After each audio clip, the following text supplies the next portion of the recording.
Hyunwoo Kim stepped off the transport ship and looked around. The Valtex Prime training facility was huge. Metal and glass buildings reached up into the purple sky. Strange lights blinked everywhere. The air smelled different here, like burned metal and something sweet. He carried one small bag. Inside were his few belongings from Earth. A photo of his family and soul. His old army knife. Some protein bars that tasted like home. Everything else he needed was supposed to be waiting for him here. Other beings walked past him. Some floated in the air. Others had too many arms or legs. One creature looked like it was made of living crystal. Another seemed to be just a cloud of gas in a clear suit. Hyunwoo had seen pictures of aliens before, but being here with them was different. "You must be the human," a voice said behind him.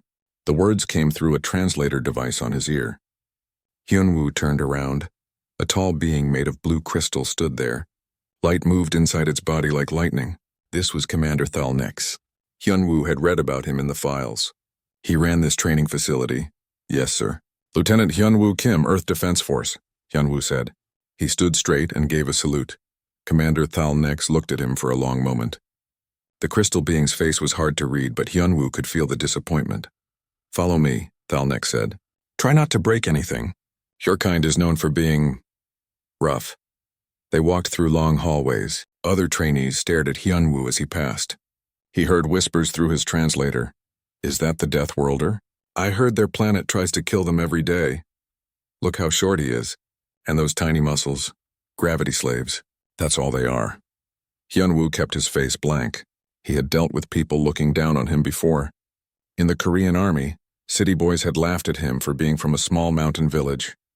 Until they saw what growing up in hard places could do to a person. They stopped at a door marked with alien symbols. Thalnex touched a panel and the door opened. "Your room," the commander said. "Training starts tomorrow at dawn. Try not to hurt yourself before then." The room was small and cold. A bed, a desk, and a window that looked out at the training grounds. Hyunwoo put his bag on the desk and sat on the bed. It was too soft. He moved to the floor instead. The next morning, alarms woke everyone up. Hyunwoo was already awake. He had been up since before sunrise, doing push-ups and sit-ups in his room. Old habits. The mess hall was full of strange smells and stranger beings. Hyunwoo got in line for food. The being in front of him had 6 arms and scales like a snake. It turned around and looked at him. "You're the human," it said. Its voice was like rocks grinding together. "I am Crix of the Hive Mind. I have studied your species. Nice to meet you," Hyunwoo said. Crix laughed. It was not a friendly sound. "Your people think they are warriors, but you know nothing of real war. The Hive has fought for 10,000 of your years." A huge being behind them spoke up. It looked like a walking mountain of gray stone. "I am Goran. My people were born in the heart of stars. Your soft flesh would burn away in our home." More beings joined the conversation. A floating creature that glowed with its own light. A tall, thin alien with purple skin and large black eyes. "Valana of the Etherians," the purple one said. "I can read minds across space." "Your thoughts are so simple." They all laughed. Hyunwoo said nothing. He got his food and found a place to sit alone. After breakfast, they went to the first training area. It was a huge room with no gravity. Hyunwoo had trained in zero gravity before, but not much. Earth's space program was still small. "First test," Commander Thalnex announced. "Combat in zero gravity.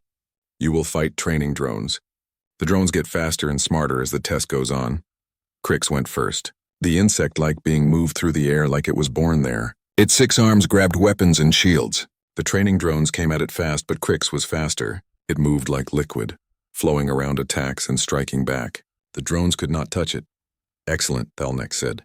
"Time 4 minutes 30 seconds, Goran went next."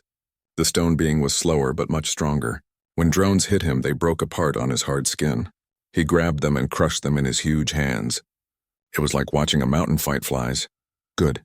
5 minutes 12 seconds. Valana floated into the test area. She did not move much. Instead, purple light came from her eyes.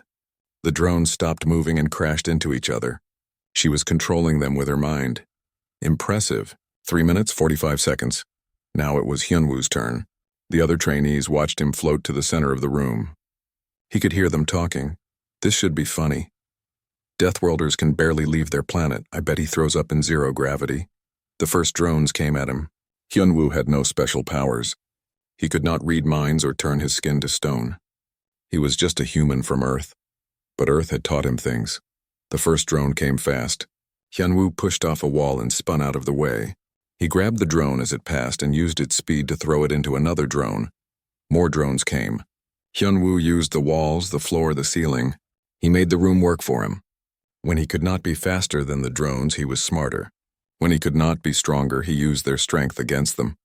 A drone shot energy at him. Hyunwoo grabbed a broken piece of another drone and used it as a shield. The energy bounced back and hit 3 drones behind him. He was not elegant like Krix. He was not strong like Goran. He was not powerful like Valana. But he was stubborn. Earth had made him stubborn. When the test ended, Hyunwoo was breathing hard. His time was 6 minutes, 23 seconds. Not the best, but not the worst either. Adequate, Commander Thalnek said. The word sounded like an insult. The other tests that day were harder. They tested how well he could breathe in different gases, how much radiation he could take, how well he could think when the temperature changed fast. Some tests he did well on. Others were harder. But Hyunwoo noticed something. The other beings were better than him at some things. But when things got really bad, when the tests pushed everyone to their limits, he kept going. At dinner, the other trainees ignored him. He ate alone and listened to them talk about their home worlds. Krix talked about hive cities that covered whole planets. Goran described oceans of liquid metal under the light of 3 suns. Valana spoke of floating crystal cities where her people lived in pure thought. What about you, human? Valana asked suddenly. Tell us about your death world. The room got quiet. Everyone looked at Hyunwoo. It's called Earth, he said. We have oceans and mountains, forests and deserts. It gets hot in summer and cold in winter, that's it? Krix laughed. No wonder your people are so weak. The files say your world has dangerous weather, Goran said. Storms that can destroy cities. Ground that shakes and breaks. Is this true? Sometimes, Hyunwoo said. But we deal with it. How do you deal with a planet that tries to kill you? Valana asked. Her black eyes were curious now. Hyunwoo thought about home. About growing up in the mountains where winter could kill you if you made mistakes. About typhoons that came every year. About earthquakes that had knocked down his school when he was 12. We learn, he said. We adapt. We help each other. We keep going. The aliens looked at each other. Some seemed confused. Others looked like they thought he was lying. That night, Hyunwoo lay on his too-soft bed and looked out the window. Tomorrow there would be more tests. More chances for the others to prove he did not belong here. But he thought about his grandfather, who had survived wars and famines and still smiled every day. About his mother, who worked 2 jobs and still found time to teach him how to be strong. About his friends in the army, who had trusted him to lead them through dangerous missions. He was here to represent Earth, to show that humans belonged in the galaxy. The others might have been born with advantages he did not have. But Earth had given him something too. It had taught him that when the world pushed back, you pushed back harder. The next morning would bring new challenges. Hyunwoo would be ready. Hyunwoo woke up to someone shaking his shoulder. He opened his eyes and saw a woman's face looking down at him. She was human with short black hair and tired eyes. Wake up, she said in Korean. We need to talk. Hyunwoo sat up fast. He had not heard Korean in weeks. The woman was wearing the same training uniform as him, but with different markings. I'm Boram Lee, she said, still speaking Korean. I'm your handler here. Sorry I couldn't meet you earlier. I was dealing with some problems. Problems? Hyunwoo asked. Boram looked around his small room. The kind that happen when aliens think humans are dangerous animals. Get dressed. Breakfast starts soon and today is a big day. They walked to the mess hall together. Boram told him about her job at the facility. She had been here for 6 months helping to set up the human training program. How many humans are in the program? Hyunwoo asked. Just you for now, Boram said. Earth sent their best, they said. I hope they were right. In the mess hall, the other trainees were excited about something. Hyunwoo got his food and sat with Boram at a table near the wall. Today is the survival exercise, Boram said quietly. They're going to drop you on Korvax 7. It's supposed to be a test world. Not too dangerous, they say. What makes it dangerous? Hyunwoo asked. Before Boram could answer, Commander Thalnek started talking to everyone. The crystal being's voice filled the large room. Today you face your first major challenge, Thalnek said. Korvax 7 is what we call a moderate difficulty world. perfect for testing your basic survival skills. A hologram appeared above their table. It showed a dark planet covered in gray clouds. Rain fell constantly on rocky ground. Strange plants with sharp leaves grew everywhere. Korvax 7 has several challenges, the commander continued. First, the gravity is 1.8 times what most of you are used to. Second, it rains acid every few hours. Third, the temperature changes from very cold to very hot. Fourth, the local plants will try to eat you. The other trainees looked worried but not scared. Hyunwoo studied the hologram. The planet looked rough, but he had seen worse. You will each get a basic survival kit, Thalnek said. Food for 2 days. Water for 1 day. A shelter that can protect you from the acid rain. A communication device for emergencies. You must survive for 72 hours. After breakfast, they went to the equipment room. Each trainee got the same kit. Hyunwoo looked through his. The shelter was like a small tent made of metal fabric. The food was compressed bars that tasted like nothing. The water came in small metal containers. Crix was putting on a full environmental suit. It covered the insect being from head to foot and had its own air supply. Smart choice, Goran said. The stone being was also putting on protective gear. This world will be hard on soft flesh. Balana floated nearby in a bubble of purple energy. I will use my mental powers to keep the environment from affecting me too much, she said. Hyunwoo looked at his own gear. Earth had sent him standard military equipment. Boots, uniform, a knife, some basic tools. Nothing fancy, that's it? Crix asked, looking at Hyunwoo's simple gear. No environmental suit? No energy shields? I don't need them, Hyunwoo said. The aliens looked at each other and laughed. The Deathworlder thinks he's tough, Goran said. We'll see, Valana added. A new being appeared in the equipment room. It looked like a cloud of green gas wearing a white coat. This was Dr. Nextar, the facility's medical officer. I want to check everyone before you go, the doctor said, especially the human. I've never treated one of your kind before. Dr. Nextar scanned Hyunwoo with strange devices. The results appeared on a screen nearby. Interesting, the doctor said. Your bone density is much higher than expected. Your muscle fibers are very dense too. And your cardiovascular system? It's designed for high-stress environments. Is that good or bad? Poram asked. For Korvax 7? It might actually be helpful, the doctor said. But I still recommend being very careful, human. Your species has never been tested on a world like this. The transport ships were waiting outside. Each trainee got their own ship for the drop to Korvax 7. Hyunwoo climbed into his and strapped himself in. Boram appeared at the door. Remember, she said in Korean, you're not just representing yourself out there. You're representing all of humanity. Don't take stupid risks. I won't, Hyunwoo promised. The ship took off and flew toward the dark planet. Through the window, Hyunwoo could see the other ships carrying his fellow trainees. In a few hours, they would all be alone on an alien world. The ship shook as it entered Korvax 7's atmosphere. Rain hit the windows like bullets. Lightning flashed in the dark clouds. The ship's computer announced they were approaching the drop zone. Good luck, Trainee Kim, the pilot said through the speaker. See you in 3 days? The ship landed with a bump. Hyunwoo grabbed his gear and stepped outside. The first thing he noticed was the weight. Everything felt heavier. His arms, his legs, even his head. The 1.8 gravity was like carrying another person on his back. The second thing he noticed was the cold. The air was freezing and wet. Rain fell in thick drops that stung his skin.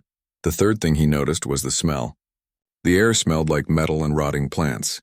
Everything on this world was trying to survive in conditions that would kill most life. Hyunwoo looked around. He was in a valley between two rocky hills. Strange plants grew everywhere.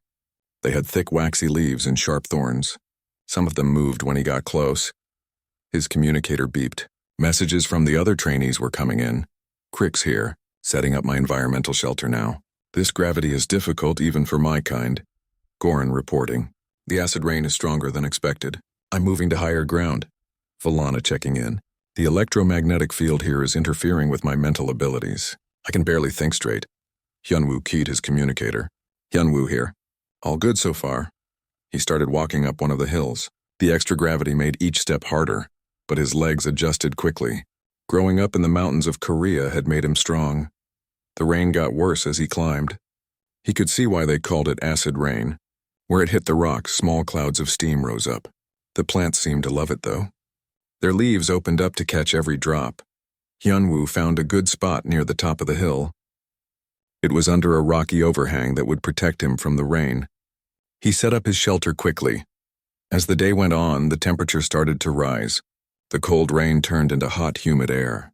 Hyunwoo took off his jacket. This felt like summer in Seoul when the heat and humidity made everyone miserable. His communicator beeped again. Emergency! Emergency! It was Valana's voice. My environmental bubble is failing.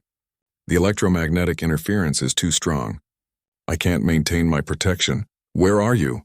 Hyunwoo asked. Grid reference 7 Alpha. Please, someone help me. Hyunwoo checked his map. Valana was about 2 kilometers away, down in a deep valley. The other trainees were farther away. I'm coming, he said into his communicator. Don't be stupid, human. Crix's voice came through. You can't help her. You don't have the equipment. We'll send help when the exercise is over, Goran added. She can use her emergency beacon. But Hyunwoo was already packing his gear. On Earth, you didn't leave people behind. Not ever. The trip down to Valana's location was dangerous. The rocky slope was slippery from the rain. Plants tried to grab at him as he passed. Once, a thick vine wrapped around his leg and started pulling him toward a cluster of thorns. Hyunwoo cut it with his knife and kept moving. He found Valana at the bottom of the valley. The purple-skinned alien was lying next to her broken equipment. Her large black eyes were wide with fear. You came, she said weakly. I thought no one would help. Can you move? Hyunwoo asked. I think so. But the electromagnetic field here is so strong. It feels like someone is screaming in my head. Hyunwoo looked around. They were surrounded by strange rock formations that glowed with their own light. The rocks were probably what was causing the interference. We need to get you out of here, he said. Valana tried to stand but fell down again. I can't, the field is too strong, Hyunwoo thought quickly. He took off his jacket and wrapped it around Valana's head, covering her large ears. Try now, he said. Valana stood up slowly. It's better. Not perfect, but better. How did you know to do that? Lucky guess, Hyunwoo said. Can you walk? They started the climb back up the valley. Valana moved slowly, but she kept going. Hyunwoo stayed close to help her when she stumbled. Halfway up, it started raining again. This time the acid was stronger. Where it hit Valana's purple skin, it left red marks. My suit, she cried. It's dissolving! Hyunwoo pulled her under a rocky shelf. He looked at his own gear. The acid rain wasn't affecting him as much. His equipment was designed for Earth weather, which could be just as dangerous. Here, he said, giving her his jacket. Put this on. But what about you? Valana asked. I'll be fine, Hyunwoo said. The rain stung his skin, but it wasn't unbearable. He had been caught in worse storms. They made it to Hyunwoo's shelter as the sun was setting. Valana collapsed inside, exhausted. Thank you, she said. I would have died down there. Why didn't you use your emergency beacon? Hyunwoo asked. Valana looked embarrassed. Pride. I didn't want to be the first one to quit. My people expect me to be strong. Hyunwoo understood. He had felt the same way many times. His communicator crackled. A new transport arrived at the facility 3 weeks later. Hyunwoo watched from his window as another human stepped out. The newcomer was shorter than Hyunwoo, with a round face and careful eyes. Jinho Park, the new arrival said when they met in the hallway. He spoke Korean with a Seoul accent. They sent me as backup. Heard you've been making waves. Just trying to do my job, Hyunwoo replied in Korean. Your job was to not embarrass humanity, Jinho said with a small smile. Instead, you made everyone else look bad. Earth Command is very pleased. That morning, Commander Thalnex called all the trainees to the main briefing room. The crystal being seemed more serious than usual. You have completed basic training, Thalnex announced. Now comes your second major test, urban warfare simulation. The room filled with excited whispers. Urban warfare was considered the hardest type of fighting. Too many variables, too many places to hide, too many innocent people to protect. The simulation will take place in Training City Beta, the commander continued, a full-scale replica of a typical inhabited world urban center. You will be divided into teams of 4. Each team will face multiple enemy factions while protecting civilian targets. A tall silver being floated into the room. Admiral Zek Thor was one of the highest-ranking officers in the Galactic Federation. His presence meant this test was very important. I wanted to observe this exercise personally, Admiral Zekthor said. His voice was cold and metallic. Especially to see how the Deathworld primitives perform under pressure. Hyunwoo kept his face blank, but Jinho's jaw tightened. The Admiral's words were clearly meant to insult humans. Teams will be assigned randomly, Thalnek said. He touched a panel, and names appeared on the wall screen. Hyunwoo read the teams quickly. Krix was with Goran and 2 other strong fighters. Villana got paired with 3 beings who had powerful mental abilities. Hyunwoo's team appeared last.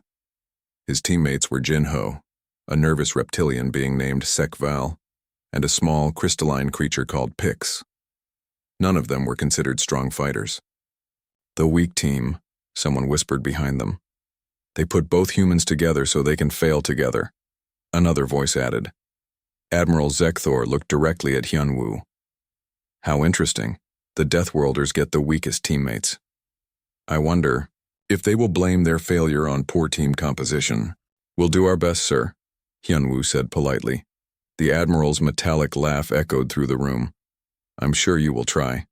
That's all anyone can expect from primitives. Later that day, the teams were transported to Training City Beta.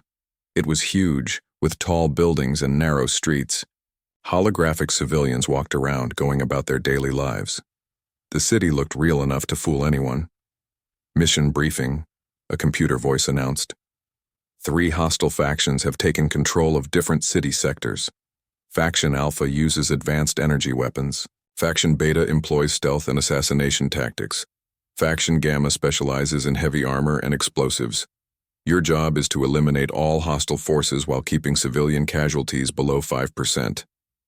Hyunwoo looked at his teammates. Jinho was checking his equipment with professional care.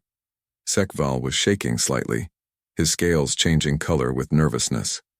Pix was so small she could barely carry her weapon. Okay, team, Hyunwoo said. What are your specialties? Jinho spoke first. Reconnaissance and communications.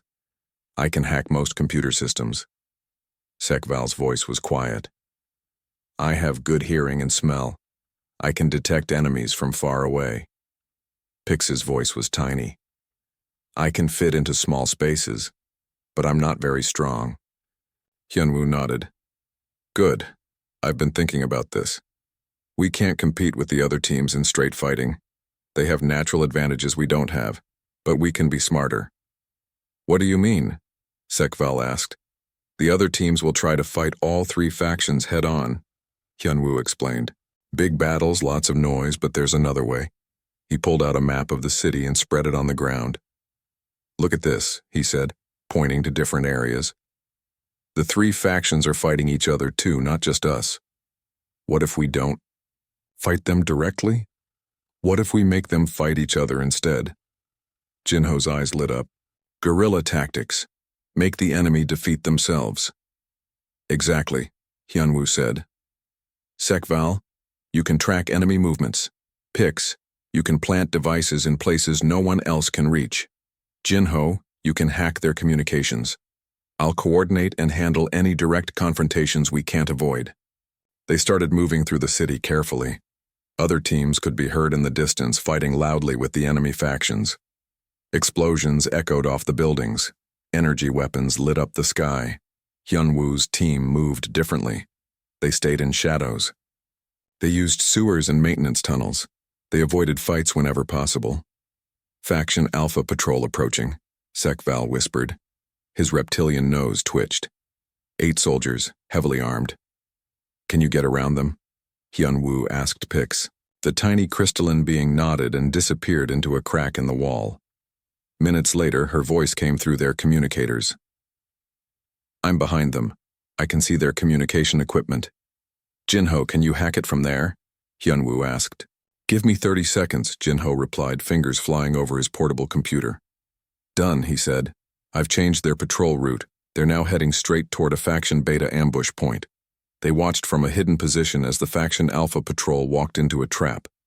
Faction Beta soldiers attacked from the shadows.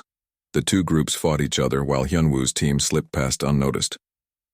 That was brilliant, Sekval whispered. His fear was fading, replaced by excitement. They used the same tactics throughout the city. When they found Faction Gamma setting up explosives near civilian areas, Pix crawled through air vents to reprogram the devices. Instead of destroying buildings, the explosives went off harmlessly in empty lots. When Faction Beta assassins tried to kill civilian targets, Sekval's sharp senses detected them first. Jinho hacked the building security system to trap the assassins in elevator shafts. When Faction Alpha soldiers cornered a group of civilian holographs, Hyunwoo created a distraction while his team rescued the innocents through a back route he had memorized from studying the city maps. "This is amazing," Pix said as they moved through another tunnel. "We're winning without really fighting." "Sometimes the best fight is the one you don't have," Hyunwoo said. "My grandfather taught me that." By the time the exercise ended, the other teams were exhausted from constant fighting. Crix's team had eliminated many enemies but lost half their civilian targets. Goran's team had saved most civilians, but failed to eliminate Faction Gamma. Valana's team had gotten lost in the city's maze of streets and barely completed any objectives. Hunwoo's team had eliminated all 3 factions, saved 97% of civilians, and completed the mission in record time. Back at the facility, Commander Thalnex reviewed the results with obvious surprise. Team 4's performance was unexpected, the crystal being said. They achieved perfect mission completion while sustaining 0 casualties. Admiral Zekthor floated over to look at the reports himself. His silver face showed no emotion, but his voice was different when he spoke. "How did you accomplish this?" he asked Hyunwoo. The insult was gone from his tone. "We played to our strengths," Hyunwoo said, "and we made the environment work for us instead of against us." "Explain," the Admiral commanded. Hyunwoo looked at his teammates, who nodded encouragingly. "The other teams tried to match the enemy's strengths," he said. "But we're not the strongest or the fastest, so we became the smartest. We studied the city layout. We learned enemy patrol patterns. We turned their own weapons against them." "And when direct confrontation was unavoidable?" Thalnex asked. "We made sure it was on our terms," Jinho added. "Never fight fair when lives are at stake." Admiral Zekthor studied the humans for a long moment. "These tactics, they are not taught in our military academies." "No, sir," Hyunwoo said. "They're not from any academy. They're from Earth, from surviving on a world that doesn't care if you live or die." That evening, something unprecedented happened. The other trainees approached Hyunwoo's table at dinner, not to mock or challenge, but to ask questions. "How did you know the factions would fight each other?" Crix asked. The insect being's attitude toward humans had completely changed. "Because that's what people do," Hyunwoo said. "When resources are limited, groups compete. We just gave them reasons to compete with each other instead of focusing on us." "Your tactics were completely unpredictable," Valana said. "I couldn't read your intentions at all. It was like your mind was flexible." Goran leaned forward. Despite his massive size, his voice was respectful. "On my world we fight with honor, face to face, but your way, it saved more lives." "Honor is important," Hyunwoo agreed. "But protecting innocent people is more important than looking brave." More trainees joined the conversation. They wanted to understand how humans thought, how they solved problems, how they turned weaknesses into strengths. "Your species is very strange," said a floating gas being named Wextar. "You are individually weak, but collectively strong. How is this possible?" Jinho answered this time. "Because we know we're weak. So we have to work together, we have to be smart, we have to adapt." "Adaptation," Commander Thalnex said, appearing behind them. The crystal being had been listening. The transport that arrived the next week brought an unexpected passenger. Hyunwoo watched a human woman step off the ship, carrying scientific equipment instead of military gear. "Dr. So-Young Choi," she introduced herself in Korean when they met. "Xenobiology specialist. Earth Command sent me to study our alien friends and see how you're doing." "I'm doing fine," Hyunwoo said. "Better than expected, actually." So-Young smiled. "I can see that. The reports I've been reading are very interesting. You've got the entire Federation talking." She set up a small laboratory in an unused room near the human quarters. Over the next few days, So-Young studied the other species while they studied her back. Her presence seemed to make some of the aliens nervous. "Another human," Sekval commented during training. "How many of you are there?" "About 8 billion on our home planet," So Young replied cheerfully. "Give or take a few million." The reptilian being's scales turned pale. 8 billion Deathworlders? A new trainee had also arrived recently. Vex Prime was an energy being who glowed with purple light and thought he was better than everyone else. He floated around the facility making rude comments about inferior species. "The human experiments are amusing," Vex Prime announced loudly during lunch. "But ultimately pointless. Physical strength and clever tricks cannot match pure energy manipulation." Hyunwoo ignored the insult, but Jinho looked annoyed. "Let it go," Hyunwoo said quietly in Korean. "I don't like bullies," Jinho replied.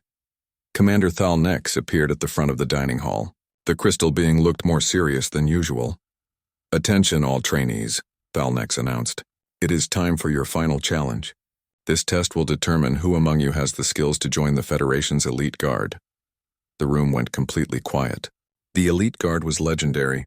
Only the best warriors from the entire galaxy earned that honor. "The test is simple," the commander continued. "Solo survival on Nightmare-class world Gehenna 9. 72 hours. Minimal equipment. No outside contact except for emergency extraction." Hyunwoo had read about Nightmare-class worlds in the Federation databases. They were planets so dangerous that most species couldn't survive there even with full environmental suits. Gehenna 9 presents multiple challenges, Thalnex explained as a hologram of the planet appeared. Gravity 3.2 times galactic standard. Atmosphere is toxic to most life forms. Frequent seismic activity, native fauna that evolved to kill anything that moves. The planet in the hologram looked like a vision of hell. Black rocks jutted up from red sand. Lava flows carved glowing rivers through dark mountains. Strange creatures with too many teeth prowled across the landscape. "Each of you will be dropped at a different location," the commander continued. "You will have basic shelter materials, water for 12 hours and food for 24 hours. Everything else you must find or make yourself." Vex Prime's purple light pulsed brighter. "This will be easy for a being of pure energy. Physical dangers cannot harm me. We shall see," Thalnex said dryly. Later that day, So Young found Hyunwoo in the training gym. He was doing pull-ups while thinking about the coming challenge. "I've been analyzing the data on nightmare worlds," she said, holding up her tablet. "Want to know something interesting?" Hyunwoo dropped from the bar and wiped sweat from his face. "Sure." "Gehenna 9 is actually not that different from some places on Earth," So Young said. "The gravity is high but not higher than what deep-sea divers experience. The temperature extremes are similar to Antarctica and Death Valley. The toxic atmosphere is like being near an active volcano." "And the dangerous animals?" Hyunwoo asked. "Well, that's new," So Young admitted. "But Earth has plenty of things that want to kill you too. Remember, you grew up in a country with tigers, bears, and poisonous snakes." That evening, the trainees gathered for equipment distribution. Each received the same basic kit: a small shelter, water containers, food bars, and an emergency beacon. "That's all?" Pix asked, her tiny crystalline voice worried. "No environmental suits? No weapons?" "The test is about survival skills," Thalnex explained. "Not about how much equipment you can carry." Vex Prime laughed, his energy form flickering.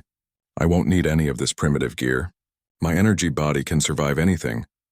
"I bet the human dies first," he added, looking at Hyunwoo. "Deathworlders are tough on their own planet, but this is real danger." Several other trainees nodded agreement.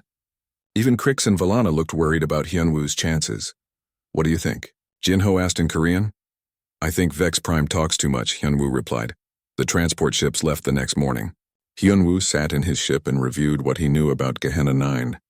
The planet was young and unstable. Volcanic activity was common. The native life forms were aggressive, but not particularly smart. It reminded him of stories his grandfather told about surviving in the mountains during the Korean War. Different dangers, but the same basic principle: adapt or die. The ship shuddered as it entered Gehenna 9's atmosphere. Through the window, Hyunwoo could see a landscape of black rock and red sand. Lava flows glowed like burning rivers in the distance. "Drop zone approaching," the pilot announced. "Good luck, trainee Kim." Hyunwoo grabbed his kit and stepped out onto the surface of Gehenna 9. The first thing that hit him was the gravity. Everything felt incredibly heavy. His pack, his arms, even his head. It was like someone had attached lead weights to every part of his body. The second thing was the heat. The air burned his lungs and made his eyes water. Sweat started pouring down his face immediately. The third thing was the smell. The atmosphere reeked of sulfur and burning metal. Every breath tasted like poison, but Hyunwoo had experienced bad conditions before. Mountain training in winter, desert survival exercises, chemical warfare simulations. This was worse, but not impossibly worse. His communicator crackled with messages from the other trainees. Vex Prime reporting. This planet's energy field is interfering with my form. I'm having trouble maintaining cohesion. Crix here. The gravity is crushing my exoskeleton. I can barely move. Valana checking in. The toxic atmosphere is affecting my mental abilities. Everything feels fuzzy. One by one, emergency beacons started activating. Pix was the first to call for extraction, followed by Sekval. Within 6 hours, half the trainees had given up. Hyunwoo found a small cave in the rocks and set up his shelter. The cave provided protection from the toxic wind and the worst of the heat. He rationed his water carefully and started exploring the area. The landscape was harsh but not empty. Strange plants grew in cracks between rocks. They had thick waxy leaves that trapped moisture from the air. Animals skittered between the shadows, lizard-like creatures with armor plating and sharp claws. By the end of the first day, more emergency beacons had activated. Goran's massive strength couldn't overcome the planet's brutal conditions. Even Valana's mental powers failed against the environmental chaos.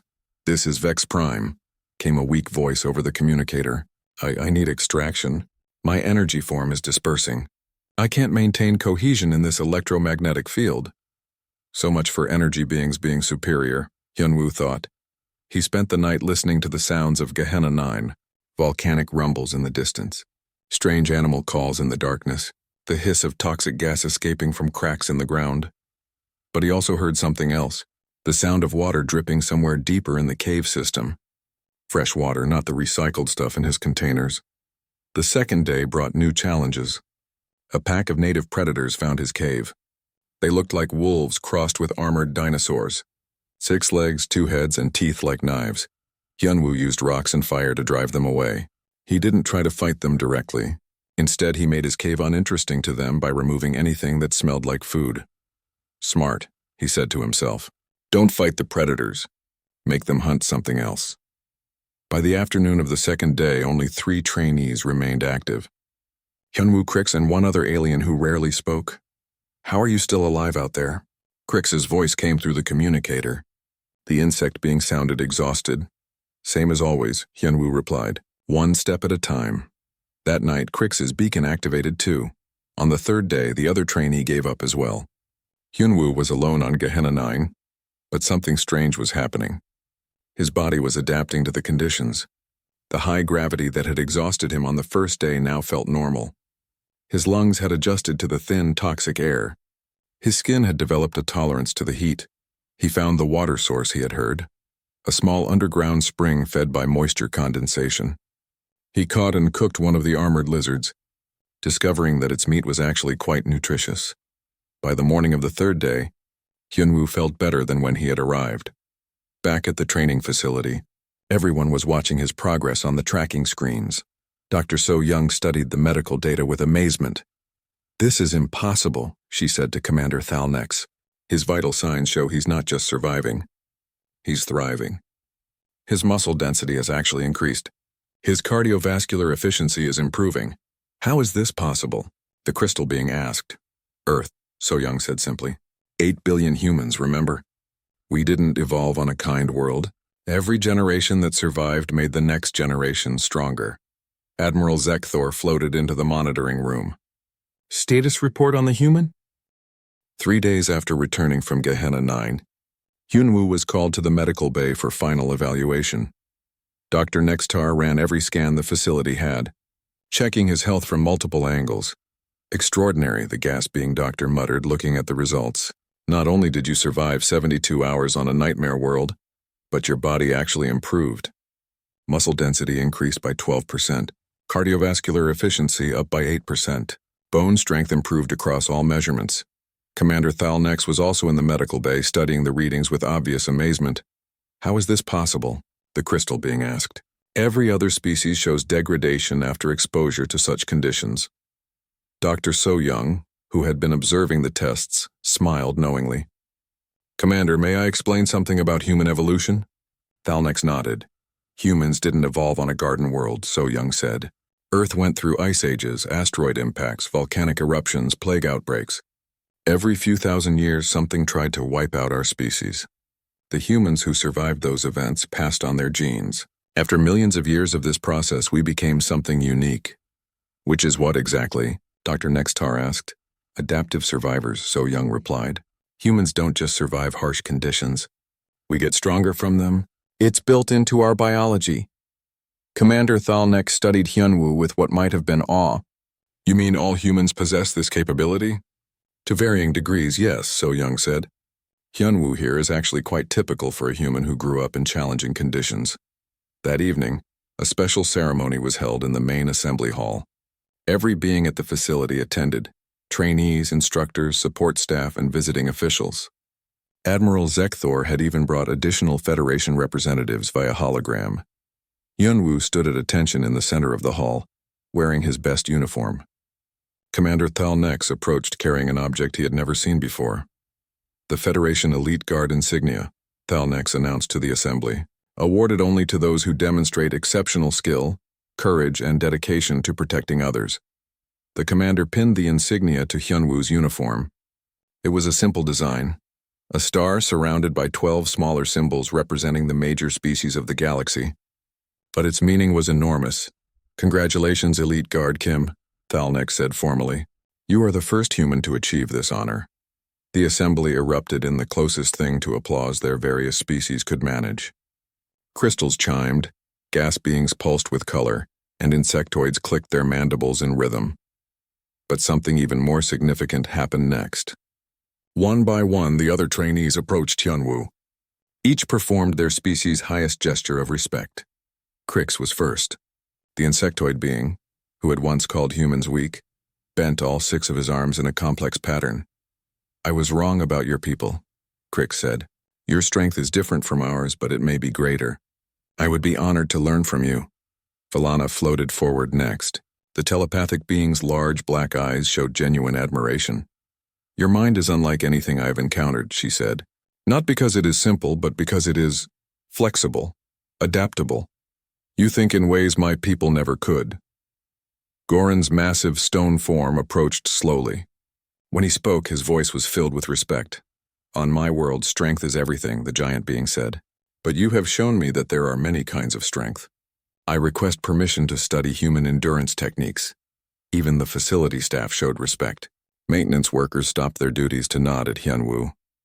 Kitchen staff prepared special meals in his honor. Scientists asked if they could study human physiology for their research. The biggest surprise came from Vex Prime, the arrogant energy being still recovering from his failed attempt on Gehenna 9. Approached Hyunwoo's table during dinner. I owe you an apology, Vex Prime said, his purple glow dimmed with embarrassment. I called your people primitive. I said you would fail first. I was completely wrong. We all make mistakes, Hyunwoo replied diplomatically. No, this was more than a mistake, Vex Prime continued. It was prejudice. I judged your entire species based on ignorance.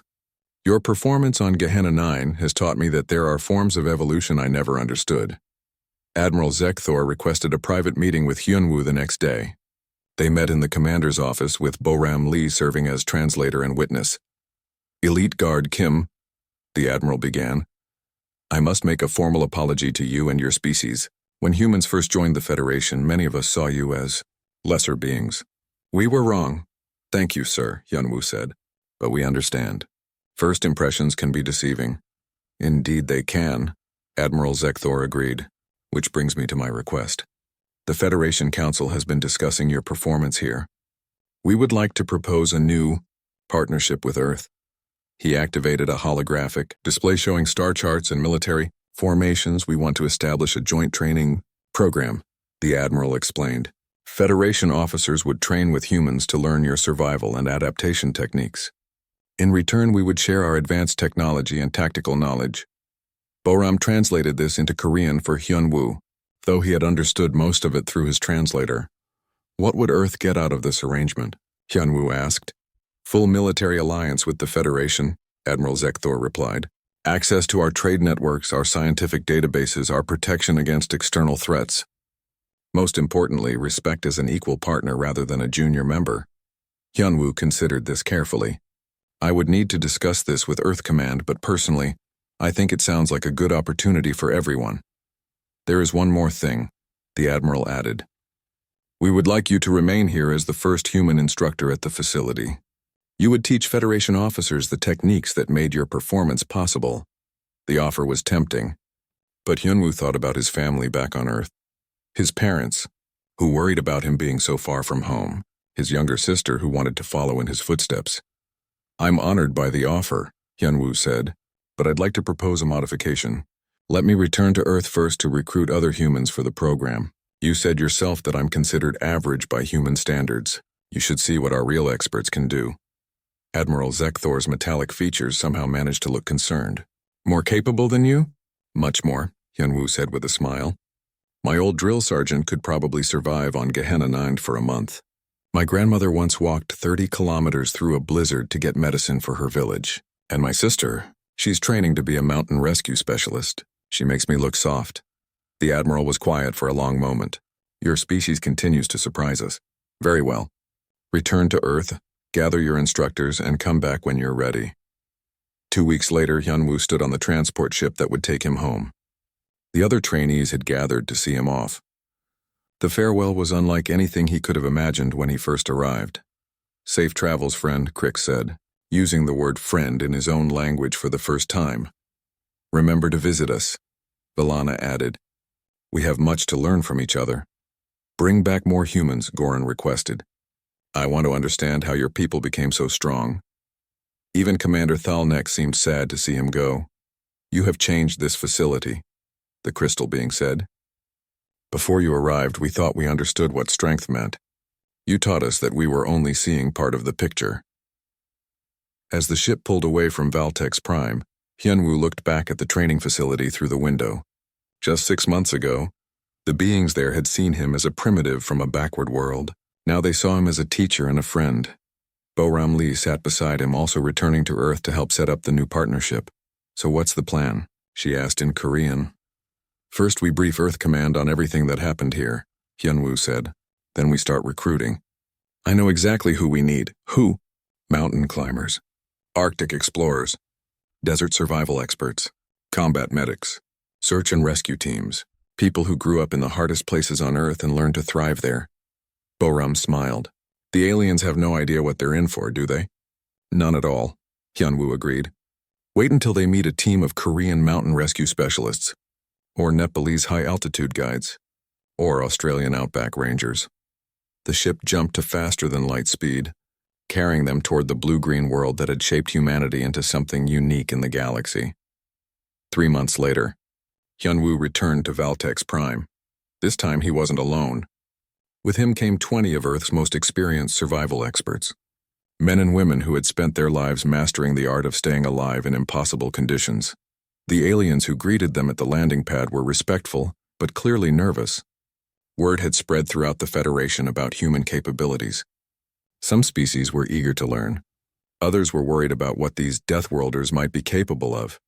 Hyunwoo's first class had 40 students, officers from 12 different species, all volunteers who wanted to learn human survival techniques.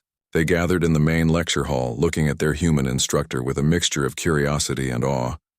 Welcome to human survival training, Hyunwoo said, standing before the mixed group of aliens.